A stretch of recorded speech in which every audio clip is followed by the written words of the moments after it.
मनुष्य की एक विशेष प्रवृत्ति होती है। वो कभी स्वयं से संतुष्ट नहीं रहता, कभी स्वयं से प्रसन्न नहीं रहता। जो है उससे अधिक पाना चाहता, जो पा लिया उससे आगे बढ़ना चाहता, अपने जीवन में बदलाव,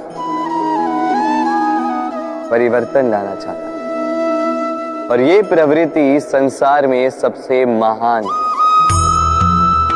क्योंकि इसी प्रवृत्ति के चलते संसार में विकास होता है। किंतु इस बदलाव के लिए मनुष्य उसकी खोज में रहता है जो उसके जीवन में बदलाव ला सके, उसे मार्ग दिखा सके, उसके जीवन में परिवर्तन ला सके। और इसके लिए मनुष्य संसार भर में उसे खोजता है जो उसके पास है।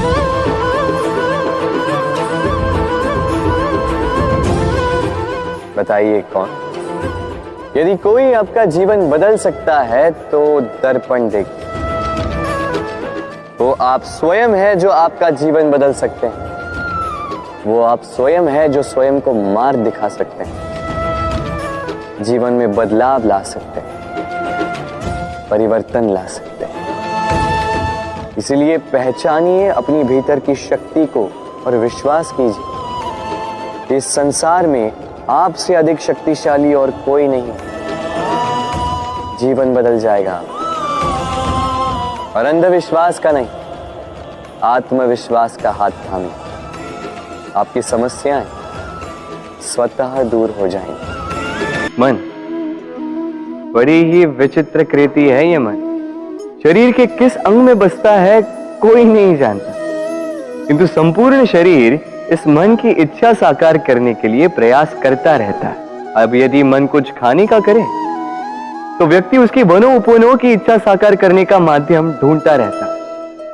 अब यदि मन किसी को शत्रु समझ ले तो व्यक्ति उसे नष्ट करने का हर संभव प्रयास करता है। अब यदि मन किसी से प्रेम करे तो उसकी प्रसन्नता के लिए हर सीमा लांघने के लिए सज्ज रहता है।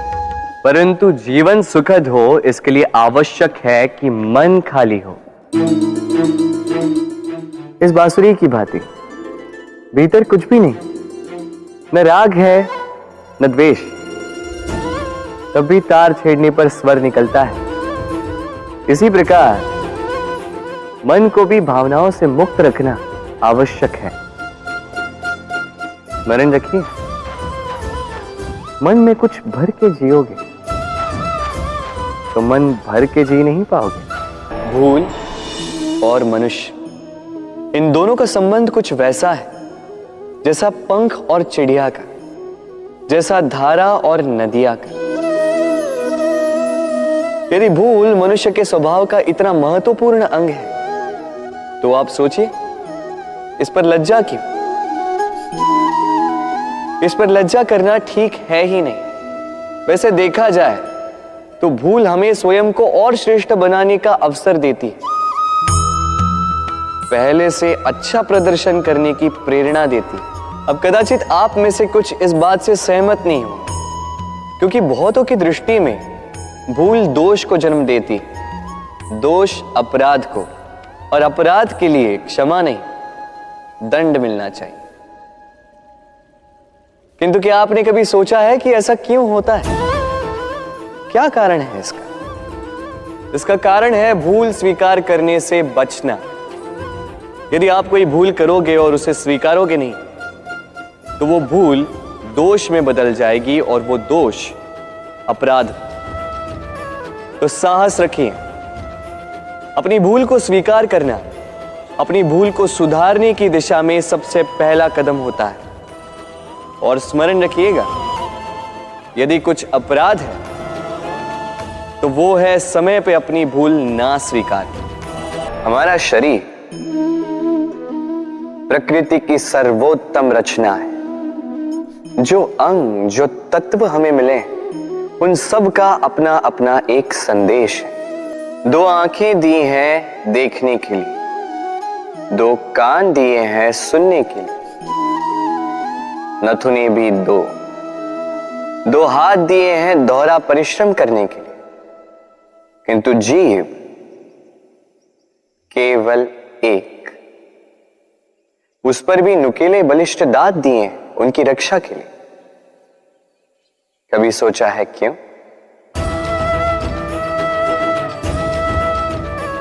क्योंकि शब्द और शब्दों का उपयोग मनुष्य का सबसे बड़ा शस्त्र है, जिसका उपयोग जितना सोच समझकर किया जाए, मनुष्य जीवन में उतना ही ऊपर उठता है।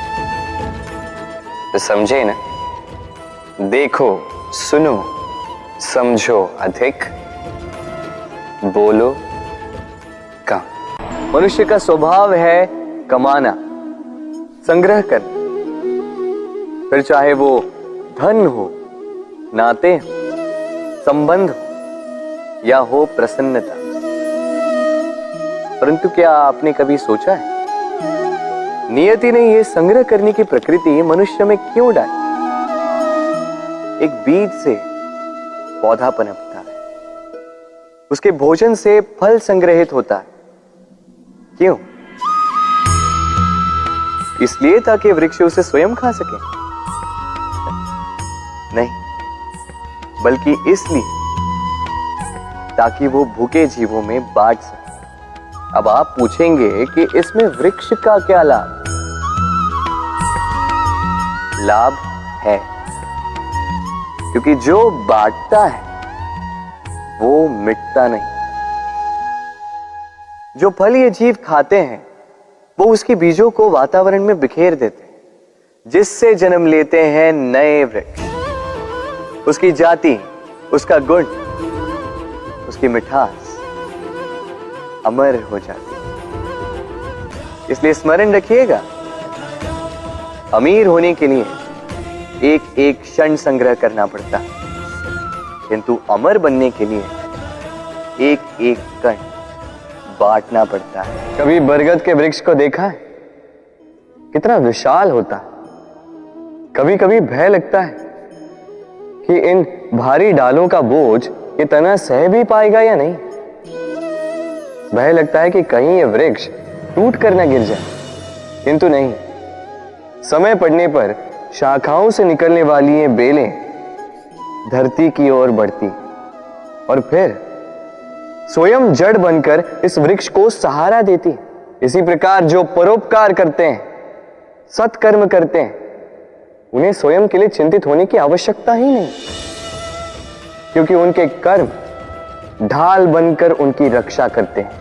इसीलिए जीवन में सहारे की नहीं, कर्म की चिंता कीजिए। एक शब्द है जो हमें कभी कभी या कहो कई बार सुनाई देता है, स्वार्थ। वो व्यक्ति स्वार्थी है, उसने स्वार्थ में आके ये बुरा कर्म कर दिया, आदि इत्यादि। देखा जाए तो संसार स्वार्थ को पाप का मूल मानने लगा, परंतु क्या स्वार्थ सच में बुरा है? नहीं। स्वार्थ ये शब्द बना है स्व से, अर्थात स्वयं से। यानी कि जिस कार्य में केवल स्वयं का अर्थ हो, केवल स्वयं का लाभ चाप हो, वो स्वार्थ। अब प्रश्न ये उठता है कि आपका स्व क्या है? यदि आपके स्व में केवल आप हैं तो आप अवश्य स्वार्थी हैं। यदि आपके स्व में परिवार सम्मिलित है तो आप परिवार्थी हैं। यदि आपके स्व में अन्य लोग सम्मिलित हैं तो आप परोपकारती हैं। और यदि आपके स्व में ये संसार सम्मिलित है तो आप परमार्थी हैं। तो अपने स्वार्थ से दूर ना जाएं, उसका विस्तार करें। अपने अस्तित्व का विस्तार करोगे तो ये स्वार्थ स्वयं ही परमार्थ में बदल जाएगा।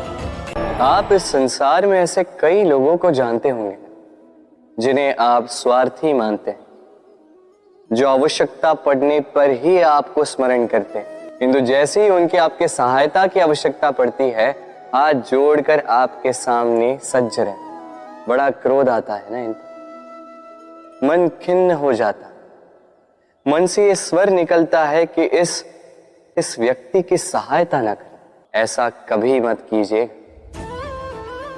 आप सोचेंगे क्यों कह रहा हूं मैं ऐसा? स्मरण रखिएगा, दीपक का स्मरण व्यक्ति केवल तभी करता है जब अंधकार गहरा हो जाता है। उसे स्वार्थी मानकर स्वयं व्याकुल ना हो, स्वयं को दीपक मानकर आनंदित होइए। भाग्यवान समझिए खुद को कि आप इस संसार में किसी की सहायता करने योग्य हैं। किसी के स्वार्थी होने से स्वयं का दृष्टिकोण न बदले। बस ये दृष्टि रखिए स्वयं के परमार्थ पर। मन प्रसन्न होकर बोले, राधे राधे।